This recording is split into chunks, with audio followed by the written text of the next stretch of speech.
جب اللہ کہہ رہا ما من دابۃ الا علی اللہ رزقها، ہر رینگنے والے کا رزق تیرے اللہ کے خزانوں میں ذمہ آئے گا. تو اگر اللہ چاہتے سب کو مالدار بنا دیتے، لیکن اللہ نے حکمت بتائی لو بسط اللہ الرزق لعبادہ لبغوا فی الارض، اگر میں سب کے لیے دروازہ کھول دیتا تو بغاوت ہی بغاوت ہوتا، میرا نام دینا تو ہوتا ہی کوئی. لِيَتَّخِذَ بَعْضُهُمْ بَعْضًا سُخْرِيًّا، پھر اللہ نے کسی کو زیادہ دیا، کسی کو کم دیا، کسی کو درمیانہ دیا، کسی کو بہت زیادہ دیا، اور پیپر میں ڈال دیا کہ میرے نام پہ خرچ کر. زکوٰۃ فرض کر دی اور خرچ کرنے کی ترغیب دے دی. زکوٰۃ کا امر تو 10 دفعہ ہے، اقیموا الصلاۃ وآتوا الزکاۃ، یہ 11 دفعہ ہے. اور خرچ کرو خرچ کرو خرچ کرو 82 دفعہ ہے، 82 دفعہ، کہ غریب بھی خرچ کرے، مالدار بھی خرچ کرے، زکوٰۃ سے بڑھ کے خرچ کرے. من لم یہتم بامر المسلمین فلیس منا، جس نے میری امت کی دنیا کی ضرورتوں کا خیال نہ کیا وہ مجھ میں سے نہیں ہے. اور یہ ایک بہت بڑی ضرورت ہے کہ ہمارے ہسپتال صرف حکومت کی کوتاہی نہیں ہے، ہماری کوتاہی کا بھی شکر. سارا الزام حکومت کو کیوں؟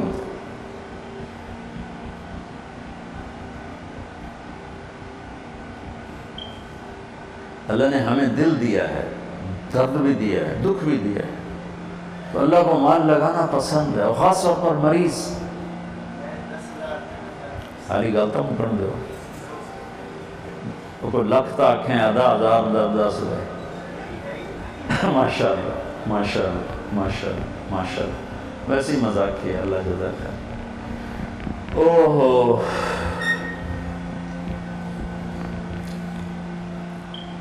عبداللہ بن عبید اللہ بن عباس بڑے سخی گزرے، حضرت عباس کی اولاد. ان سے کسی نے پوچھا اپنے سے بڑا سخی دیکھا ہے؟ کہنے کہ بہت، یہ صحرا کے بدو سارے مجھ سے زیادہ سخی. کہنے یہ کیسے؟ کہ ایک دفعہ میں اور میرا خادم سفر میں تھے، بارش آ گئی صحرا میں، جھڑی لگ گئی، تو ہمیں ایک ہفتہ ایک بدو کے پاس ٹھہرنا پڑا. تو اس نے نا اونٹ ذبح کیا پہلے دن، تو ہمیں کھلایا. اگلے دن دوسرا ذبح کرنے لگا. میں نے کہا اللہ کے بندے، وہ اتنا سارا کال والا گوشت پڑا ہے، ہم 2 بندے ہیں، یہ کیا کر رہے ہو؟ کہنے لگا مہمان کو باسی کبھی نہیں کھلاتا، تازہ کھلاتا. تھوڑے فریج پر چوتھے دن دی روٹی بھی کٹ کے گو رکھ دے، گرم گرم کر کے لے بھائی مغرور آئے وہ پرانے. ہمارے بچپن میں ہماری دادیاں نانیاں جب زندہ تھیں، یہ میرے کانوں میں الفاظ ہیں، رات 12 بجے بھی مہمان آتا، بسم اللہ برکت آ گئی، بسم اللہ برکت آ گئی. واللہ ہماری دادیاں نانیاں پڑنانیاں، بسم اللہ برکت آ گئی. نہ بجلی ہوتی تھی، نہ سہولتیں ہوتی تھی. ایک آدھ نوکرانی کو اٹھایا اور ساتھ کھانا بنایا خوشی کے ساتھ. اب دن کے 12 بجے بھی مہمان آ جائے، منہ اٹھا کے آ جاتے ہیں، بتائے بھی نہیں ہوتا، منہ اٹھا کے آ جاتے. اگلا اندر روٹی تو نہیں کھاؤ گے، پانی تو نہیں پیو گے. ہمارے دیہات کا دستور تھا، رات کو جتنے مہمان ہوتے، جتنے کچی سڑکیں تھی، رات کو بہت مہمان ہوتے تھے، مسافر پردیسی 5 10 15 20 تک تو میں نے بھی دیکھے. اور میرے والد بتاتے ہیں کہ ہماری جوانی میں 100 مہمان ہمارے ڈیرے پر ہوتے. سب کو دودھ پلانا ایک ثقافت، سب 100 بندے 100 نے دودھ پلانا، کیونکہ مویشی بہت زیادہ ہوتے تھے. تو وہ ہمارے دادے کے زمانے کا ایک مہمان آ گیا، چچا لال. تو نوکر ہمارا گیا دودھ پلانے اس کو. تو اس نے جب گلاس دیکھا نا، اور گلاس ہوتے تھے اتنے بڑے، 3 پادا گلاس ہوتا ہے. اس نے جب گلاس دیکھے، ابھی تک کپ ورگا گلاس ہے، کہنے لگا نوکر سے پتر میں نہیں پیندا. اسے کہا چاچا کیوں نہیں پیندا؟ ہے کہ پتر 2 تو ود پیما تے بے غیرت بنا تے تو تے گزارا کو نہیں جا لے جا، میں نہیں پیندا.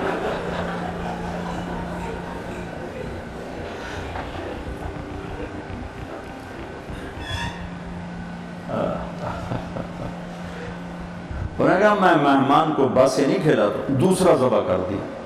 تیسرا دن آیا، تیسرا ذبح کر دیا۔ 7 دن کہنے کہ میں ٹھہرا، اس نے 7 اونٹ ذبح کر دی۔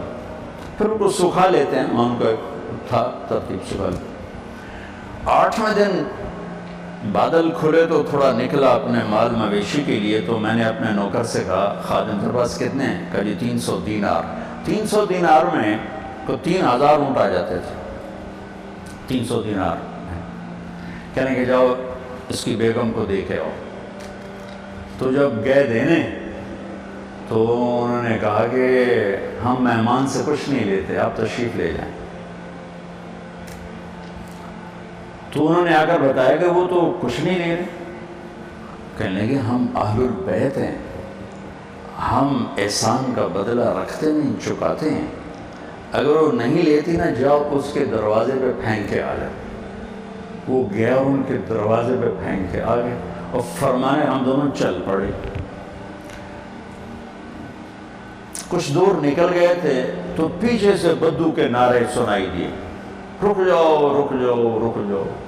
تو اپنے اونٹ کو بھگاتا ہوا آ رہا تھا، قریب آیا تو اس کا سانس پھولا ہوا، کہنے گا یہ اپنی تھیلی واپس لو۔ فرمان لگے کیوں؟ کہ میں مہمان نوازی کو بیچا نہیں کرتا۔ کہنے گے یہ مہمان نوازی کا صلہ نہیں ہے، یہ حل جزاء الاحسان الا الاحسان، یہ احسان کا بدلہ احسان ہے، ہم اہل البیت ہیں، ہم احسان کا بدلہ رکھتے نہیں ہیں۔ تم نے نیکی کی، ہم نے بھی کی۔ تو اس نے نیزہ سیدھا کر لیا، یہ لینا یا تیرے سینے سے پار کرو۔ تو ان کے نوکر نے کہا انہیں کر جانے نے پار، مہربانی کرو۔ تو اس سے واپس لے لی، جان بچانے کے لیے واپس لے لیا۔ فرمانے لگے وہ بدو مجھ سے بھی بڑا سخی تھا، اور سارا صحرا بھرا پڑا ایسے سخی سے۔ حاتم تائی سے کسی نے پوچھا، حاتم کی سخاوت تو مشہور ہے، اپنے سے بڑا سخی کبھی دیکھا؟ وہ کہنے لگے یہ سارے بدو مجھ سے بڑے سخی ہیں کہ میں ایک بدو کا مہمان تھا نوجوان، تو عرب میں پورا بکرا وہ کر کے نا وہ سجی سا وہ سامنے رکھتے ہیں اور سری بھی ساتھ ہوتی ہے۔ ہمارے تو سری کو رکھنا کو اچھا نہیں سمجھ جاتا، وہاں سری سردار کے سامنے رکھی جاتی ہے۔ تو کہنے وہ سری کھول کو اس کا جو مغز کھایا تو میرے منہ سے نکلا نعمت دماغ، مغز بڑا مزدار بنا ہے۔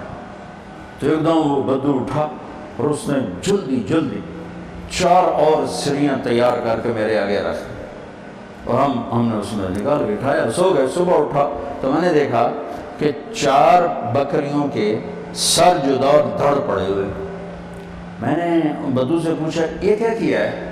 کہا آپ کے منہ سے نکلا تھا کہ مغز بڑا بڑھیا ہے، تو میرا جی چاہا میں مہمان کو خوش کروں۔ کہنے گے تیرے پاس کتنی بکریاں ہیں؟ کہنے گا 5۔ کہا یہ ساری تو نے ذبح کر دی؟ کہا کہا تو کہاں سے کھائے گا؟ کہا مجھے اللہ کھلائے گا، مہمان کو خوش کرنا ہمارا ہے، ہماری ثقافت۔ تو سائل نے پوچھا پھر آپ نے اسے کیا دیا؟ تو حاتم نے کہا میں نے اسے 100 اونٹ دیے اور 1000 بکریاں دی۔ تو سائل نے کہا پھر آپ تو بڑے سخی ہوئے۔ کہا نہیں میں بڑا سخی نہیں، میں نے اپنے مال میں سے تھوڑا سا اس کو دیا اور اس نے سارا ہی میرے اوپر لگا۔ تو بولا ہائے نہیں 5 ٹھوک چڑھی۔ میرے بھائی بہنوں، اللہ کو سخاوت پسند ہے، بخل پسند نہیں۔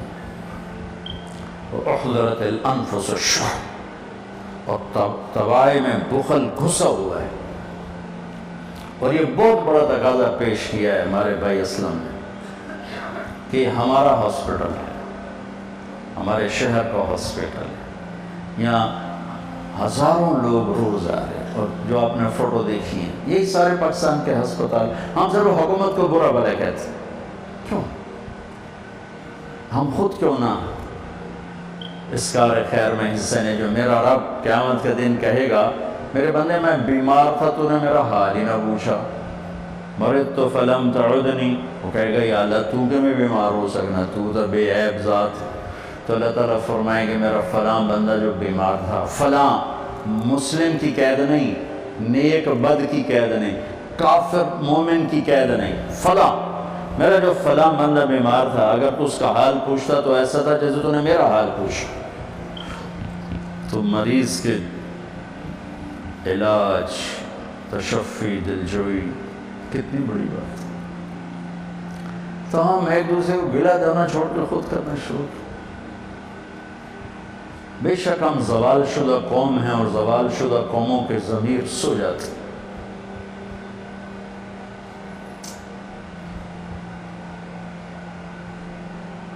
کوئی بڑا ہیوی ناقوس انہیں اٹھائے تو اٹھائے، باقی باتیں کانوں پہ نہیں آ کر پڑتی. میرا دیس ایک نعمت ہے، میرا دیس ایک نعمت ہے، اور اللہ نے اس کو کلمے کی بنیاد پر اٹھایا، اور دنیا میں 2 ریاستیں اسلام کے نام پر وجود میں آئیں، ایک مدینہ کی ریاست، ایک پاکستان کی ریاست. اللہ نے اس کے لیے شب قدر مقدر فرمائی، 27 کی رات مقدر فرمائی، جمعے کی رات مقدر فرمائی. یہ اتفاق نہیں تھا. ہم اپنی آزادی 15 اگست منا لیتے، وہ 14 منا لیتے، نہیں ہو سکتا. اللہ نے اس کے لیے شب قدر مقدر فرمائی. اور ساری خامیوں کے باوجود بھی خیر کے بڑے چشمے یہاں جاری ہیں، بڑے چشمے. انہیں جیسے باطل کی سازش سے یہ ملک ایسے پرزے ہو جاتے. کتنے مخلصین ہیں جن کی محنت، کاوش، دعائیں، رونا دھونا، اللہ اس کشتی کو طوفانوں میں چلا رہا ہے. یہ لوگوں کی مدد کرنا اس ملک کی بقا کا ذریعہ ہے. کسی کی دعا کا لگ جانا ہماری بقا کا ذریعہ ہے. اللہ کو بہت پسند ہے.